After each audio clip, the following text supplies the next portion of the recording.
Bonjour à tous, alors aujourd'hui on se retrouve pour une recette de phare breton au pruneau. Donc vous pouvez très bien le faire en nature. Regardez-moi ça.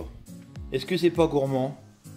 Et franchement, des bons pruneaux, hein, avec un bon appareil, franchement, facile à faire.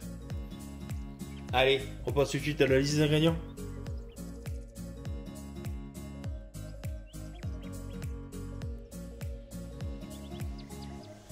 Alors pour cette recette, il nous faut bien évidemment des pruneaux. Donc là, moi j'ai 300 grammes, vous pouvez monter jusqu'à 400 si vous voulez encore plus riche, il n'y a aucun souci. Il nous faudra 200 grammes de farine, 50 grammes de cassonade, 40 grammes de beurre, 60 centilitres de lait. Il nous faudra aussi 4 œufs et il nous faudra de l'arôme vanille. Donc si vous avez sur vous une gousse de vanille, n'hésitez pas à passer votre gousse de vanille. Si vous n'avez pas d'arôme de vanille, vous pouvez rajouter 1 ou 2 sachets de sucre vanillé. Comme ça vous permettra d'avoir votre arôme vanille. Hein. Vous pouvez aussi rajouter de l'alcool. Hein, donc il y en a qui rajoutent du rhum. Moi je préfère nature, j'ai les enfants. J'aime pas trop l'alcool dans les gâteaux. Voilà, tout simplement. Allez, on est parti ? Donc ça va être très simple. Hein. Notre recette se fait en 2 étapes. Donc on va faire chauffer notre lait avec notre beurre. Donc le beurre, vous n'êtes pas obligé de le faire fondre. Hein. Moi je le fais fondre, je vous expliquerai pourquoi après. Je le fais fondre avant, mais vous pouvez très bien le mettre dedans et il va fondre avec le frémissement du lait, tout simplement. Hein. Vous pouvez prendre du beurre doux, du beurre demi-sel, comme vous voulez. Allez, on met ça à frémir tout doucement et on va préparer le reste en attendant. Allez, on a pris un saladier et on va y mettre tout le reste. C'est-à-dire, on va commencer par mélanger nos 4 jaunes, nos 4 œufs entiers. Pardon. Je vais y rajouter mon sucre.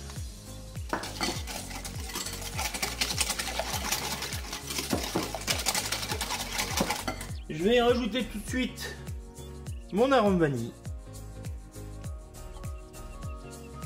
Hop, avec parcimonie. Et là, je vais y rajouter ma farine. Hop, que je vais tamiser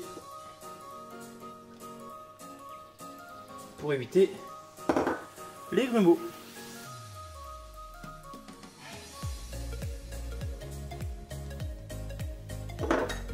Allez, alors là, il s'agit de mélanger tout doucement, sans en mettre partout. De toute façon, on va se retrouver avec un appareil assez compact, qu'on va venir, après, quand notre lait sera chaud, le diluer avec.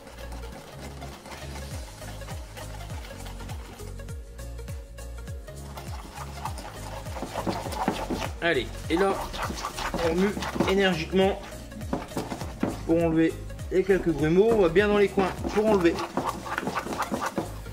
le reste de farine qui traîne dans les coins. Et là, on va attendre tout simplement que notre lait soit chaud.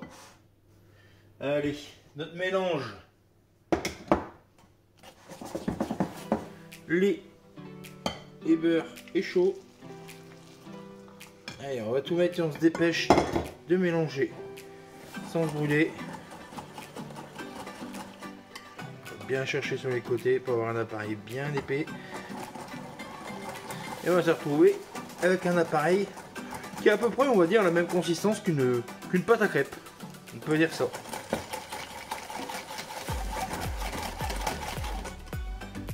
Voilà. On est pas mal du tout.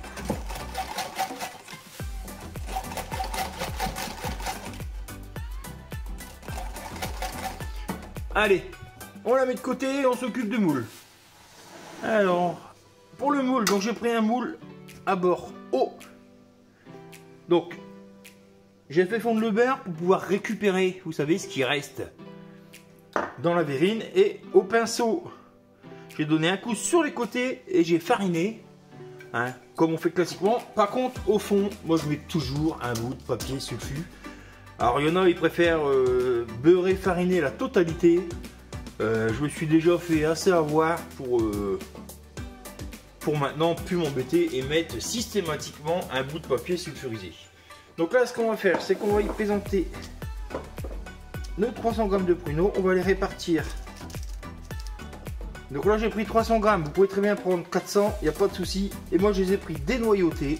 Ceux qui aiment bien s'amuser avec les noyaux, hein, n'hésitez pas hein, pour les prendre. Il n'y a rien qui change à la recette en fin de compte. Hein, c'est juste que moi, je trouve ça désagréable quand on mange un gâteau, hein, de laisser une dent. Être obligé d'aller au dentiste le lundi parce qu'on a mangé un phare breton la veille. Je trouve ça un peu couillon. Allez. Hop. Et là, on prend notre appareil. On va tout simplement le couler dessus.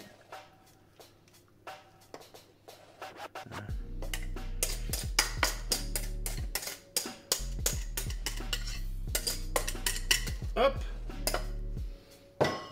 Et là, on est parti pour 40 minutes de cuisson. Allez, voilà le résultat après cuisson. Donc là, je l'ai démoulé. Regardez-moi ça. Hop, j'en ai coupé une part. Regardez-moi.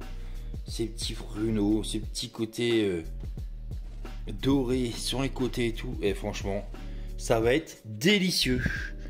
Eh ben, il va falloir passer à la dégustation. Encore une obligation, c'est pénible. Allez, on se retrouve bientôt pour de nouvelles recettes. Bisous, bisous!